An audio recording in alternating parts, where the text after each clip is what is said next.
Hello everyone, welcome. I am Moshimi Pal with you. Dear students, I hope you all are well and I am also fine by the grace of Almighty God. I am going to take a class on English second paper about voice change.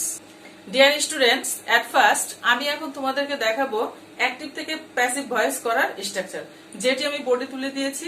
তো আমরা স্ট্রাকচারটা এইভাবে বলবো। Active থেকে passive করার জন্য অবজেক্টকে subject, tense অনুযায়ী অক্সিলারি ভার্ব, ভার্বের past participle form by plus সাবজেক্টকে অবজেক্ট। এই সূত্র অনুযায়ী আমরা অ্যাক্টিভ থেকে প্যাসিভ ভয়েস করব। আরেকটা জিনিস আমি বোর্ডে লিখে দিয়েছি, সেটা হচ্ছে টেন্স অনুযায়ী অক্সিলারি ভার্বের তালিকা। তো এই ক্ষেত্রে আমরা বোর্ডে তুলে দিয়েছি প্রেজেন্ট ইনডিফিনিট টেন্সে আমাদের অক্সিলারি ভার্ব হবে am is are, present continuous টেন্সে হবে am is are plus being, present perfect টেন্সে হবে হ্যাভ বিন অথবা হ্যাজ বিন, আর প্রেজেন্ট পারফেক্ট কন্টিনিউয়াস টেন্সে হবে have been has been plus being. আর পাস্ট ইনডিফিনিটের ক্ষেত্রে আমরা আনবো অক্সিলারি ভার্ব হিসেবে ওয়াজ অথবা ওয়ার। আর পাস্ট কন্টিনিউয়াস টেন্সে আসবে was were plus being, past পারফেক্টে আসবে হ্যাড বিন, পাস্ট পারফেক্ট কন্টিনিউয়াসে আসবে had been plus being. Dear students, এখন আসা যাক ফিউচার ইনডিফিনিট টেন্সের স্ট্রাকচারের ব্যাপারে। তো আমরা এটাও বোর্ডে লিখে দিয়েছি। তো ফিউচার ইনডিফিনিট টেন্সের অক্সিলারি ভার্ব হবে উইল বি অথবা শেল বি। ফিউচার কন্টিনিউয়াস টেন্সে হবে will be shall be plus being. Future perfect হবে will have been shall have been, আর ফিউচার পারফেক্ট কন্টিনিউয়াস টেন্সে হবে will have been shall have been plus being. এই হচ্ছে আমাদের অ্যাক্টিভ থেকে প্যাসিভ করার জন্য এই স্ট্রাকচারগুলো আমরা ফলো করব বা অক্সিলারি ভার্বগুলো আমরা ফলো করব। তো এখন আমি কয়েকটা एग्जांपल বোর্ডে লিখে দিয়েছি। তো আমি ফার্স্ট एग्जांपलটা নিয়েছি প্রেজেন্ট ইনডিফিনিট টেন্সের ক্ষেত্রে।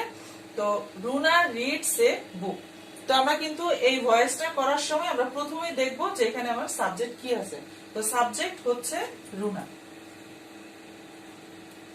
ভার্ব রিডস, অবজেক্ট এ বুক।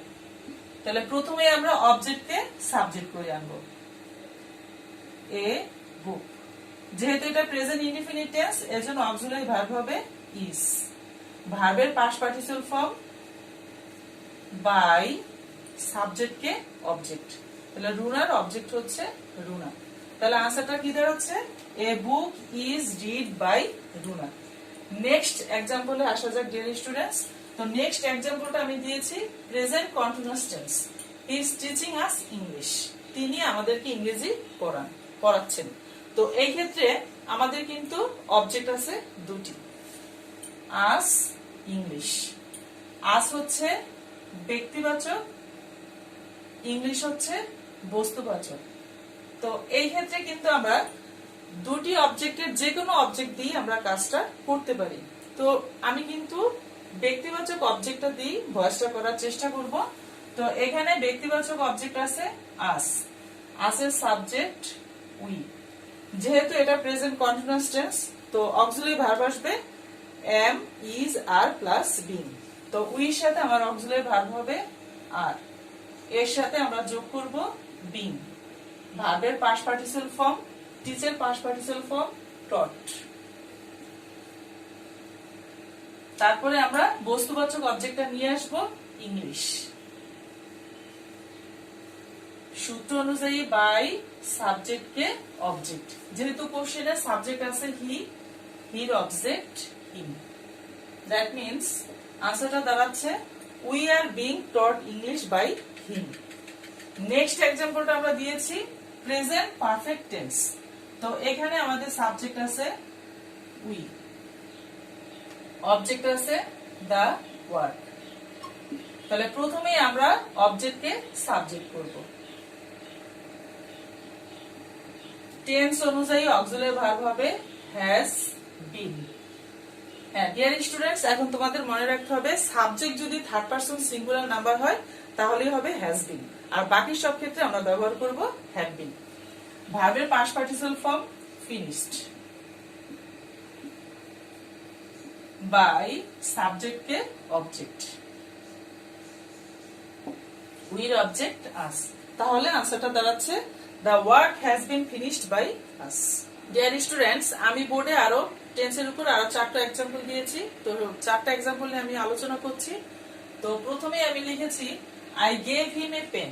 তো এই ক্ষেত্রেও কিন্তু আমাদের অবজেক্ট দুটি, him a pen। তো আমি যে কোনো একটা অবজেক্ট দিয়ে আমার ভয়েস করা যাবে। তো আমি ব্যক্তিবাচক অবজেক্ট কে বেছে নিলাম। তো হিম এর সাবজেক্ট হচ্ছে হি। যেহেতু এটা পাস্ট ইনডিফিনিট টেন্স, তাহলে অক্সিলারি ভার্ব হবে ওয়াজ। ভার্বের পাস্ট পার্টিসিপল ফর্ম, তো এখানে ভার্ব আছে কিন্তু গেভ। তো গেভের পাস্ট পার্টিসিপল ফর্ম গিভেন। এবার আমরা ব্যক্তিবাচক অবজেক্টটা নিয়ে আসব।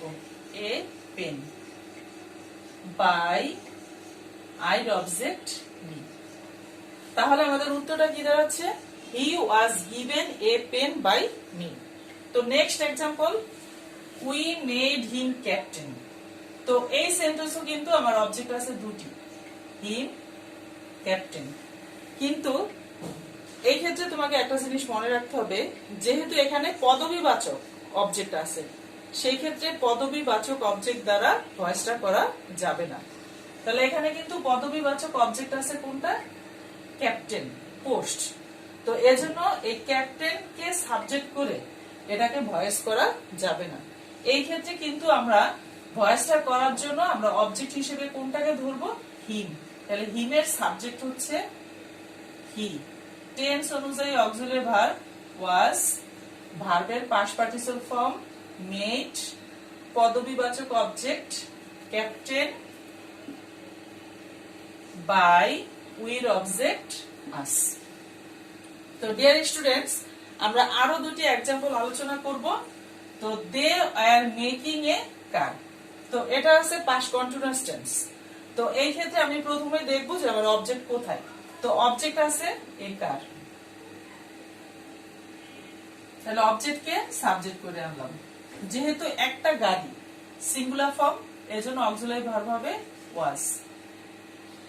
এর সাথে যোগ করব বিং, মেক এর past participle form made, by দের অবজেক্ট দেম।